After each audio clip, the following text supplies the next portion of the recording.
प्रिय विद्यार्थियों, आज हम कवि घनानंद द्वारा रचित सवैया पढ़ने जा रहे हैं। वीडियो भाग 1 में हमने कवि घनानंद का परिचय प्राप्त किया है। वीडियो भाग 2 में हमने कवि घनानंद द्वारा रचित कवित्त का बहुत अच्छी तरह से अध्ययन किया है। आइए आज हम कवि घनानंद द्वारा रचित सवैया का अध्ययन करें। हमारी पाठ्य पुस्तक में कवि घनानंद द्वारा रचित 2 सवैया दिए गए हैं। प्रथम सवैये में कवि ने विरह और मिलन की अवस्थाओं की तुलना की है। संयोग काल के समय प्रेमी और प्रेमिका का किस प्रकार का भाव होता है, किस प्रकार का प्रेम के साथ में मिलन का भाव होता है, उसका वर्णन किया गया है। और जब वियोग काल होता है उसमें प्रेम की बिछोह होने के पश्चात विरह की पीड़ा किस प्रकार से व्यक्त होती है, उसका वर्णन इस पद में, इस सवैया में किया गया है। प्रथम सवैये में कवि ने विरह और मिलन की अवस्थाओं की तुलना की है। विरह की और मिलन की अवस्थाओं की तुलना की है। संयोग काल में और वियोग काल में किस प्रकार से प्रियतम और प्रियतमा के प्रेम रूपी भावों का आदान प्रदान होता है, उसकी तुलना इस सवैया में की गई है। प्रेमी कहता है कि संयोग के समय में तो हम तुम्हें देखकर जीवित रहते थे। जब संयोग काल होता है तब तो प्रेमी प्रेमिका के रूप सौंदर्य को देखकर, प्रेमिका के रूप सौंदर्य पर मुग्ध होकर उसी के साथ अपने जीवन को पूरे आनंद के साथ में व्यतीत करता हुआ सा दिखाई पड़ता है। जब संयोग का काल होता है तब तो वह अपनी प्रेमिका के रूप सौंदर्य में डूबा रहता है। और अब वियोग काल में, और जब वियोग हो जाता है, प्रेम से दूरी हो जाती है, किसी भी प्रकार से प्रेम से दूर होने पर हृदय में प्रेम से दूर होने के कारण विरह वेदना प्रकट हो जाती है और उस विरह के दुख में व्यक्ति बहुत व्याकुल रहता है, बहुत दुखी रहता है। और वियोग काल में वह प्रेमी अत्यंत व्याकुल स्थिति में होता है। अंतिम सवैये में कवि कहता है कि मेरे हृदय रूपी प्रेम पत्र को मेरी प्रियतमा ने बिना पढ़े ही उसको फाड़कर फेंक दिया और उसके टुकड़े टुकड़े कर दिए। अंतिम सवैया में कवि कहता है कि मेरे हृदय रूपी प्रेम पत्र को प्रियतमा ने पढ़ा भी नहीं और फाड़कर टुकड़े टुकड़े कर फेंक दिया। तो आइए पढ़ते हैं पहला सवैया। पहले सवैये का वाचन करते हैं। तब तो छवि पीवत जीवत है, अब सोचत लोचन जात जरे। हित तो से के तो से सुप्राण पले बिल लात महादुख दोष भरे। घन आनंद मीत सुजान बिना सब ही सुख साज समाज टरे। तब हार पहाड़ से लागत है, अब आन के बीच पहाड़ परे। इस सवैया का वाचन करने के पश्चात आइए इसका संदर्भ और इसका प्रसंग जान लेते हैं। तब तो छवि पीवत जीवत है, अब सोचत लोचन जात जरे। इस सवैये में प्रस्तुत सवैया घनानंद द्वारा रचित है, जिसे सवैया शीर्षक से हमारी पाठ्य पुस्तक अंतरा भाग 2 में संकलित किया गया है। इन पंक्तियों का प्रसंग इस प्रकार से है। विरही व्यक्ति तब संयोग काल में, जब संयोग काल होता है, जब मिलन का काल होता है, प्रेमी और प्रेमिका मिलते हैं, तब तो प्रेमी और प्रेमिका के हृदय के भावों के उद्गार उसी प्रेम के भाव के साथ में व्यक्त होते हैं।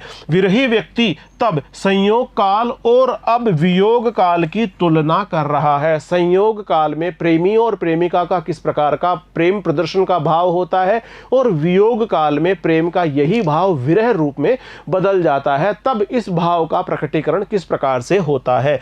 इस प्रकार संयोग काल और वियोग काल की तुलना इस कवित्त के, इस सवैये के माध्यम से प्रस्तुत की जा रही है। तब संयोग काल में क्या स्थिति थी और अब वियोग काल में क्या स्थिति है, इसका तुलनात्मक विवरण इस सवैये में कवि द्वारा प्रस्तुत किया गया है।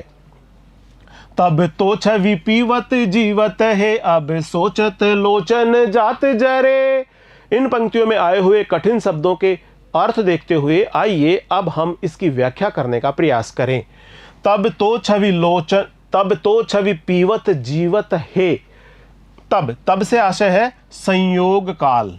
तब से आशय है संयोग काल, जब प्रिया और प्रियतम आपस में मिल रहे थे, जब प्रेम के भाव से बंधे हुए थे, प्रेम के उदात्त भावों से बंधकर एक दूसरे के साथ में प्रेम के भावों की अभिव्यक्ति कर रहे थे। संयोग काल के समय, तब से आशय है संयोग काल के समय।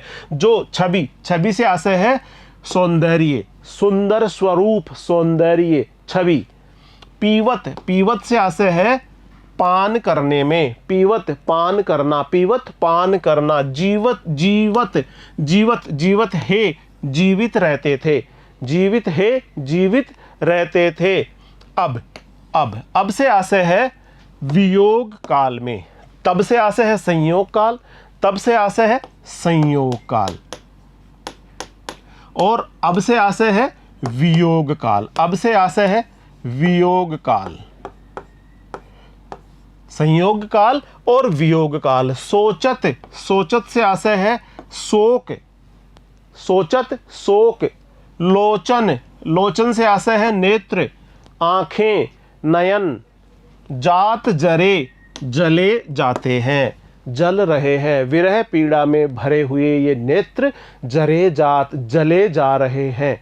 इन पंक्तियों के माध्यम से कवि घनानंद कहते हैं कि संयोग काल में, तब यानी संयोग काल में तो प्रियतमा, प्रियतमा की छवि, उसका रूप सौंदर्य पी करके, उसके रूप सौंदर्य का पान करके, संयोग काल में तो प्रियतमा की रूप सौंदर्य का, प्रियतमा की सुंदरतम छवि का पान करते हुए हम जीवित थे, हम जीवन का आनंद ले रहे थे। कवि कहते हैं कि जब संयोग काल था, तब यानी संयोग काल के समय तो हम अपनी प्रेयसी, अपनी प्रियतमा की मनोहर छवि का दर्शन करते थे, मनोहर छवि और सौंदर्य के रूप का पान किया करते थे।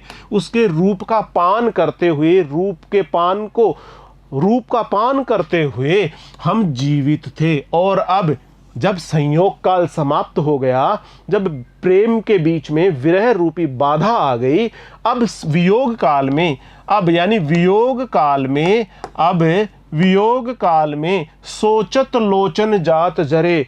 संयोग काल के समय की उन सभी बातों को जब सोचते हैं, विचार करते हैं, उनके बारे में जब चिंतन मनन करते हैं, तो ऐसे लगता है जैसे हृदय पूरा ही विरह के भाव से जल रहा हो, हृदय में विरह की अग्नि जल रही हो, हृदय में जलती हुई विरह की अग्नि से उसके नेत्र भी जल रहे हों, उसके नेत्र उसे जलते हुए से प्रतीत हो रहे हैं। अब सोचत लोचन जात जरे, जैसे ही वह संयोग काल में अपनी प्रिया के साथ में किए गए प्रेम से संबंधित मधुर क्षणों को याद करता है, उन मधुर स्मृतियों को याद करता है, तो प्रेमी का हृदय विरह पीड़ा में और अधिक विदग्ध हो जाता है। वह विरह पीड़ा में भर उठता है और विरह पीड़ा से उसका हृदय जल उठता है, और जलते हुए हृदय से, विरहाग्नि से उसके नेत्र भी ऐसे लगता है मानो वे भी जल रहे हों। इन पंक्तियों के माध्यम से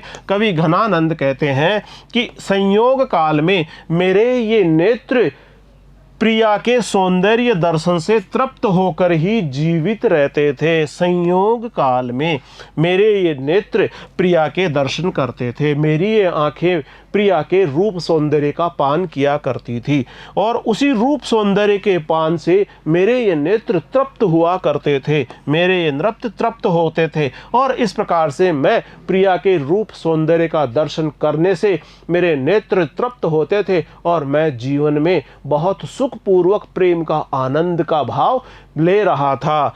और अब जब वियोग काल है, वियोग अवस्था में विरह रूपी दुख से व्यथित होकर मेरे नेत्र जल रहे हैं, और अब विरह का समय आ गया है, प्रेमी मुझसे बहुत दूर हो गया है, उसका प्रेम मुझे प्राप्त नहीं हो रहा है। ऐसी स्थिति में मैं प्रेम से दूर होने के कारण, प्रेमी से दूर होने के कारण मेरा हृदय विरह के भाव से जल रहा है। विरहाग्नि में जलता हुआ मेरा हृदय, मुझे ऐसे लग रहा है मानो लोचन जात जरे, मेरे नेत्र भी जले जा रहे हैं, मेरे नेत्रों से अब विरह रूपी अग्नि व्यक्त हो रही है।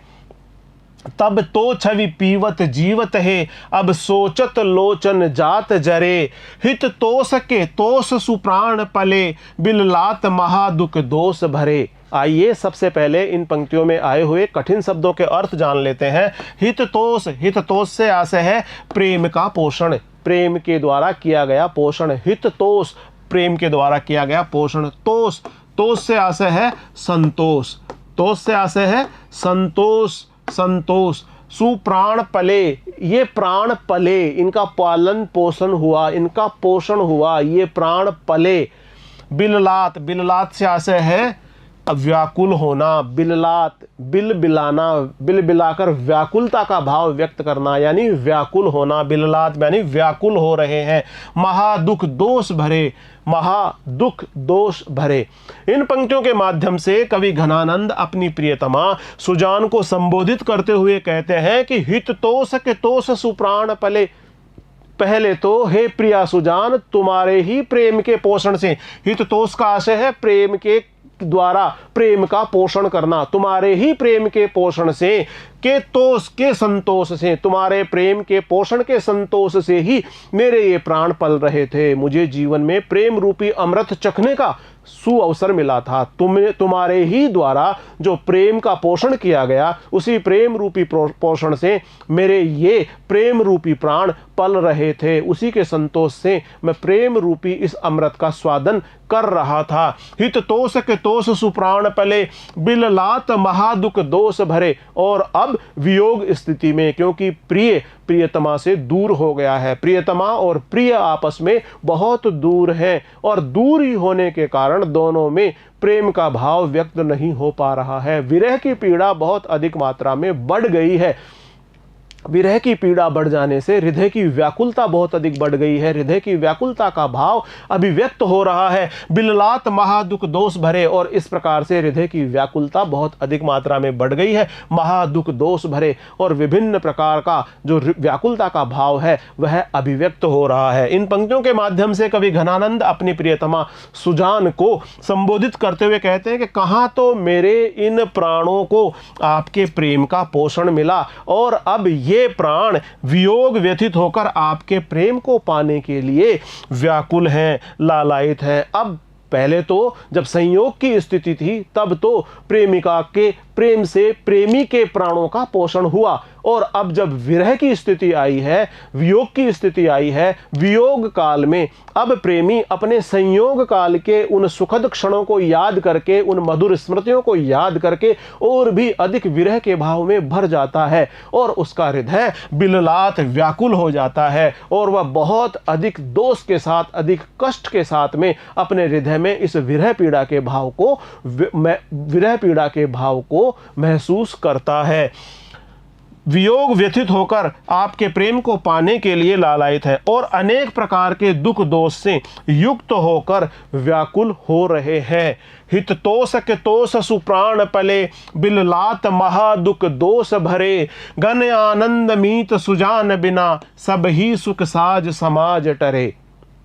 आइए इन पंक्तियों में आए हुए कठिन शब्द देख लेते हैं। मीत सुजान, मीत कहते हैं प्रिया, मन का मीत, मन का प्रियतम। सुजान, सुजान है घनानंद की प्रेमिका का नाम। घन आनंद, घन आनंद है कवि का नाम। यहाँ पर घन आनंद, घन आनंद, इसमें घन से आशय है बादल, आनंद, आनंद से आशय है आनंद के बादल, और घनानंद का नाम है कवि का नाम। इस प्रकार इसमें श्लेष अलंकार भी हमें दृष्टिगत होता है। घनानंद मीत सुजान बिना, सब ही सुख साज समाज टरे। मीत सुजान, मीत सुजान से आशय है प्रिया सुजान। सुख साज समाज, सुख साज, सुख साज समाज, सुख साज समाज से सभी प्रकार के सांसारिक सुख टरे, टरे से आशय होता है दूर हो गए हैं। इन पंक्तियों के माध्यम से कवि घनानंद अपनी प्रेमिका सुजान को संबोधित करते हुए कहते हैं, घनानंद मीत सुजान बिना, कि हे प्रियतमा सुजान, तुम्हारे बिना तो सब ही सुख साज समाज टरे, संसार के समस्त प्रकार के सुख मुझसे दूर हो गए हैं। सांसारिक समस्त प्रकार के दुख सांसारिक समस्त प्रकार के सुख मुझसे दूर हो गए हैं और मुझे ऐसे लगता है कि तुम्हारे बिना इस संसार में किसी भी प्रकार का कोई सुख है ही नहीं।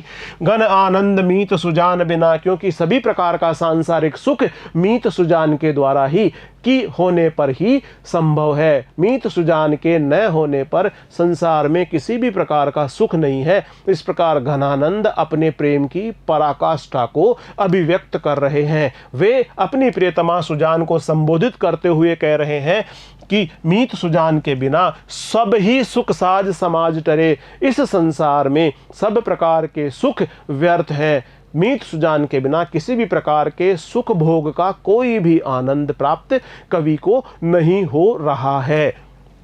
इन पंक्तियों के माध्यम से कवि घनानंद कहते हैं कि प्रिया सुजान, आपके बिना इस वियोग काल में मुझे कुछ भी अच्छा नहीं लगता। मेरे सभी प्रकार के सारे सुख समाप्त हो गए हैं, मुझे कुछ भी नहीं सुहाता है।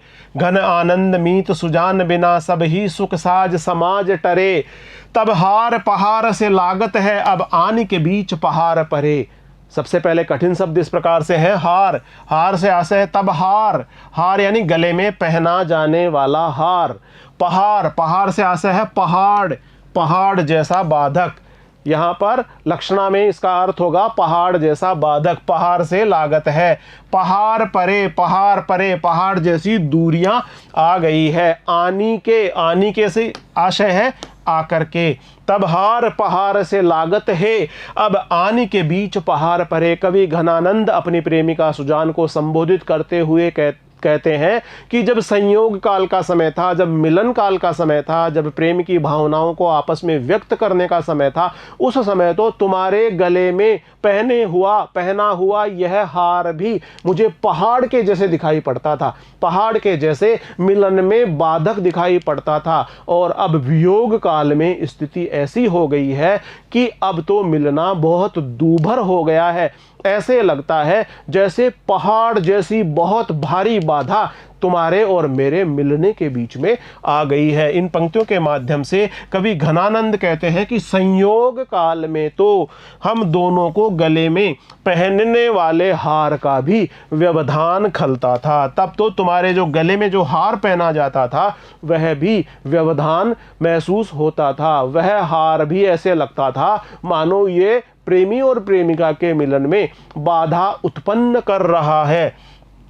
तुम्हारे यानी सुजान के गले में पड़ा वह हार भी कवि को पहाड़ जैसा लगता था। और कवि को ऐसे लगता था मानो प्रेमिका के गले में पड़ा हुआ वह हार न होकर कोई पहाड़ जैसी बाधा हो, पहाड़ के समान हो। इस प्रकार कवि इन पंक्तियों के माध्यम से अपनी प्रियतमा के साथ में अपने प्रेम के बहुत ही महत्वपूर्ण और बहुत प्रभावशाली तरीके से प्रेम के भाव की अभिव्यक्ति कर रहे हैं कि उनका प्रेम बहुत अधिक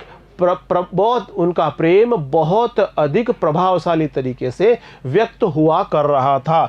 तुम्हारे सुजान के गले में पड़ा हुआ हार भी मुझे पहाड़ जैसा लगता था, क्योंकि हमारे मिलन में वह बाधक बनता था। पर अब इस वियोग काल में तो हम दोनों एक दूसरे के इतनी दूर हो गए हैं मानो कि हमारे बीच में अब पहाड़ आ गए हैं। अर्थात हमारे मिलने में अनेक बाधाएं और अवरोध आ गए हैं। ऐसे लगता है कि हमारे मिलने में अब बहुत सारी बाधाएं आ गई है। पहाड़ के समान हमारे मिलने के बीच में बाधाएं आ गई है। तब हार पहाड़ से लगते थे संयोग काल के समय में। तब जो गले में पहना हुआ हार है वह भी पहाड़ के समान बाधा पूर्ण लगता था। लेकिन अब आने के बीच पहाड़ परे, लेकिन अब एक दूसरे के बीच में, एक दूसरे के मिलन के बीच में इतनी सारी बाधाएं आ गई है मानो पहाड़ ही बीच में आकर के खड़ा हो गया हो। तब हार पहाड़ से लागत है, अब आने के बीच पहाड़ परे। इन पंक्तियों का विशेष इस प्रकार से है, हार पहाड़ से लागत है में उपमा अलंकार का सौंदर्य निहित है। इसमें अतिशयोक्ति अलंकार के साथ साथ सभंग पद यमक अलंकार का सौंदर्य भी निहित है। तब और अब की तुलना करते हुए संयोग काल और वियोग काल की तुलना की गई है। कवि घनानंद ने तब से बताया है कि संयोग काल के समय और अब से बताया है कि वियोग काल के समय, यानी तब और अब की तुलना संयोग काल और वियोग काल के रूप में की गई है। तब यानी संयोग काल और अब यानी वियोग काल। इस प्रकार संयोग काल और वियोग काल की तुलना इस पद में की गई है। ब्रज भाषा का प्रयोग हुआ है, भाषा में लाक्षणिकता का गुण विद्यमान है, सवैया छंद है और वियोग श्रृंगार रस विशेष रूप से इस सवैये में देखा जा सकता है। आइए अब हम अगला सवैया पढ़ें। सवैया पूरन प्रेम को मंत्र महापन जाम दिसो दिसुदारी है लेख्यो, ताही के चारु चरित्र विचित्र नियो पची के रची राखी विसेख्यो, ऐसो ही योहित पत्र पवित्र जो आन कथान कहूँ अवरेख्यो, सोघन आनंद जान अजान लोटूक कियो पर बाची न देखियो। इस सवैये का वाचन करने के पश्चात आइए इसका संदर्भ और इसका प्रसंग जान लेते हैं। पूरन प्रेम को मंत्र महापन जाम दिसो दिसुदारी है लेख्यो, ताही के चारु चरित्र विचित्र नियो पची के रची राखी विसेख्यो। प्रस्तुत सवैया घनानंद द्वारा रचित है, जिसे हमारी पाठ्य पुस्तक अंतरा भाग 2 में सवैया शीर्षक से संकलित किया गया है।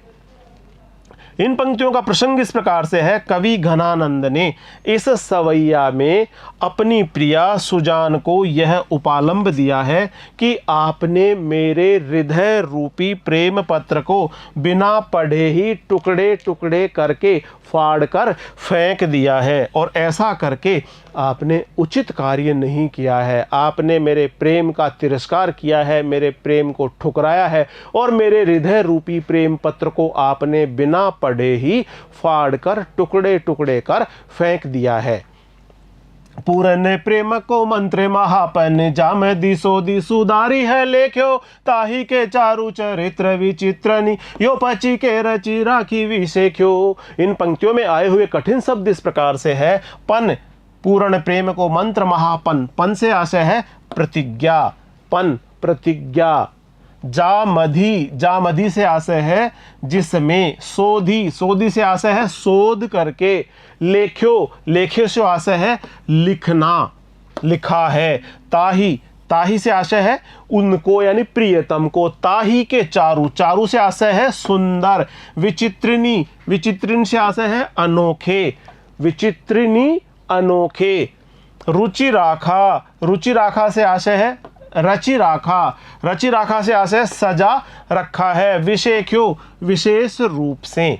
पूर्ण प्रेम को मंत्र महापन जामदि सोदि सुधारी है लेख्यो। इन पंक्तियों के माध्यम से कवि घनानंद अपने हृदय के प्रेम उद्गारों को अपनी प्रेमिका सुजान को पत्र लिखकर अभिव्यक्त कर रहे हैं। पत्र के माध्यम से अभिव्यक्त करते हुए वे कहते हैं कि मैंने पूर्ण प्रेम को मंत्र महापन, मैंने पूर्ण प्रेम के मंत्र को एक प्रण की तरह, एक प्रतिज्ञा की तरह पूरी तरह से पवित्रता के साथ में, उच्चता के साथ में, शुद्धता के भाव के साथ में अपने हृदय में धारण किया है। मैंने प्रेम के इस भाव को एक प्रण के रूप में, एक प्रतिज्ञा के रूप में, एक श्रेष्ठ भाव के रूप में, प्रेम के भाव के रूप में अपने हृदय में धारण किया है। जामदि सोदि सुधारी है लेख्यो, और इस प्रकार से मैंने पूरी तरह से शुद्ध और पवित्रता के भाव के साथ में प्रेम के सब गुणों को देखकर मैं इस हृदय रूपी प्रेम पत्र के भाव तुम तक लिखकर प्रेषित कर रहा हूं। ताही के चारु विचित्र विचित्रनी, और इस प्रेम पत्र में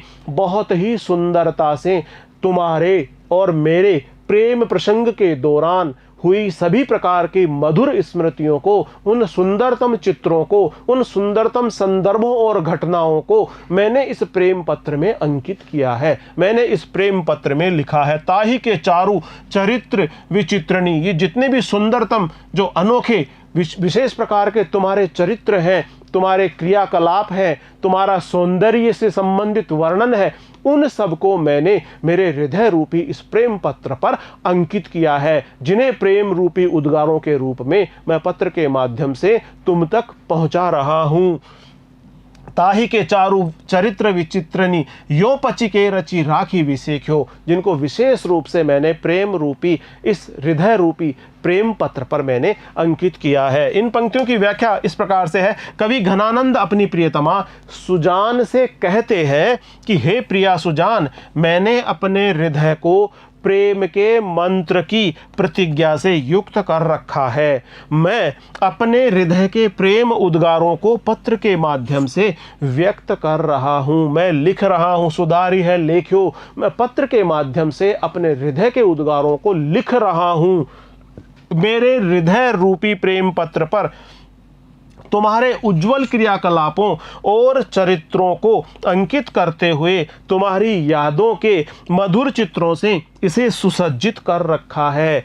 इसमें ताही मैंने प्रियतमा के, मैंने प्रिया के, चारु, चारु से आशय होता है सुंदरतम, चरित्रों का चित्रण इस पर किया है। विचित्रनी, जो बहुत अनोखे हैं, अद्भुत हैं। इस प्रकार के प्रेम के अद्भुत अनोखे चित्रों को जो तुम्हारे और मेरे प्रेम प्रसंगों के दौरान घटित हुए हैं, उन सभी प्रेम प्रसंगों को मैंने इस हृदय रूपी प्रेम पत्र में अंकित किया है। यो पची के रची राखी विसेख्यो, मैंने एक विशेष रूप से अपने प्रेम प्रसंगों के दौरान जो मधुर स्मृतियां हैं, प्रेम की मधुर स्मृतियां हैं, उनका चित्रांकन भी इस हृदय रूपी प्रेम पत्र पर किया है। पूरन प्रेम को मंत्र महापन जाम दिसो दिसुदारी है लेख्यो, ताही के चारु चरित्र विचित्रनियो पची के रची राखी विसेख्यो, ऐसो ही यो हित पत्र पवित्र जो आने कथा न कहूँ अवे रेख्यो।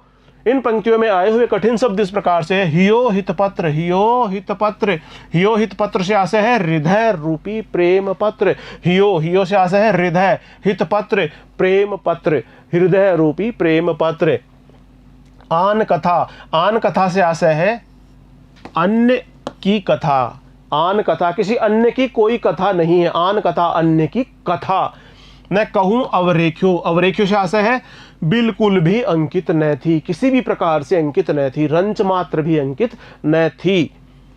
ऐसो हियो हित पत्र पवित्र, कवि घनानंद अपनी प्रेमिका सुजान को संबोधित करते हुए कहते हैं कि मेरा हृदय रूपी प्रेम पत्र इतना पवित्र है, इतना पावन है, इतना पुनीत है कि उस पर ऐसो हियो हित प्रेम पवित्र, ऐसो हियो हित पत्र पवित्र, इतना पवित्र है, इतना पावन है, इतना पुनीत है कि जिसमें केवल और केवल प्रेम का उदात्त और शुद्ध भाव ही अंकित है।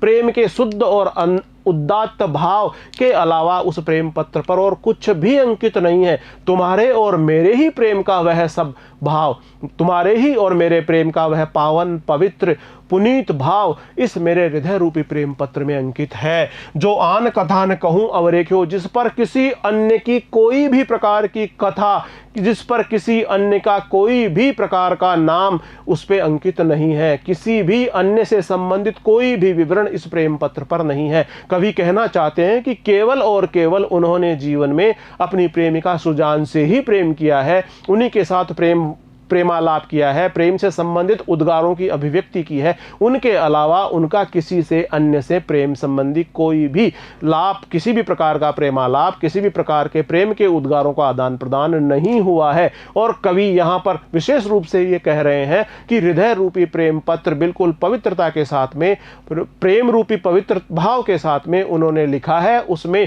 प्रिया सुजान का ही चित्र अंकित है, प्रिया सुजान की ही मधुर स्मृतियां अंकित है। प्रिया सुजान के अलावा किसी अन्य के बारे में रंच मात्र भी उसमें किसी प्रकार का कोई उल्लेख नहीं है, किसी प्रकार का कोई वर्णन नहीं है। इन पंक्तियों के माध्यम से कवि घनानंद अपनी प्रियतमा सुजान से कहते हैं कि मेरा ये हृदय रूपी प्रेम पत्र ऐसा था जिसमें सर्वत्र तुम, प्रिया सुजान, तुम ही तुम थी, सर्वत्र तुम ही तुम थी, तुम्हारा ही वर्णन था, तुम्हारी ही मधुर स्मृतियों के चित्र इस पर अंकित थे, तुम्हारे ही प्रेम प्रसंगों के दौरान हुए व्यवहार का, क्रियाकलापों का, चित्रों का, मधुर स्मृतियों का इस हृदय रूपी प्रेम पत्र पर अंकन किया गया था। इसमें तुम्हारी ही मधुर स्मृतियों से भरे चित्र अंकित थे। तुम्हारे अलावा किसी अन्य की कोई बात इसमें किसी भी प्रकार से शामिल न थी, अर्थात किसी अन्य की कोई बात इसमें रंच मात्र भी नहीं थी। केवल और केवल प्रेमिका सुजान की ही मधुर स्मृतियों का, उसके ही मनोहर चरित्रों का चित्रांकन, मधुर चरित्रों का अंकन हृदय रूपी प्रेम पत्र पर कवि ने किया है। उस पर किसी अन्य का रंच मात्र भी उल्लेख नहीं है। ऐसो ही यो हित पत्र पवित्र, जो आन कथा न कहूं अवरेख्यो, सो घन आनंद जाने अजान, लो टूक कियो पर बाची न देखियो। इन पंक्तियों में आए हुए कठिन शब्द इस प्रकार से है। जान, जान से आशय है सुजान, यहाँ पर जान से आशय है सुजान। अजान, अजान लो, अजान लो से आशय है अनजान की भांति। जिस प्रकार कोई अनजान व्यक्ति कार्य करता है उस प्रकार अनजान, अजान लो, अनजान की भांति। टूक कियो, टूक कियो से आशय है टुकड़े टुकड़े कर दिया, टूक कियो से आशय है टुकड़े टुकड़े कर दिया। पर बाँची न देखियो, बाँचने से आशय है पढ़कर न देखा, बाँची न देखियो पढ़कर नहीं देखा। टुकड़े टुकड़े कर दिया पर बाँच कर नहीं देखा, पढ़कर नहीं देखा।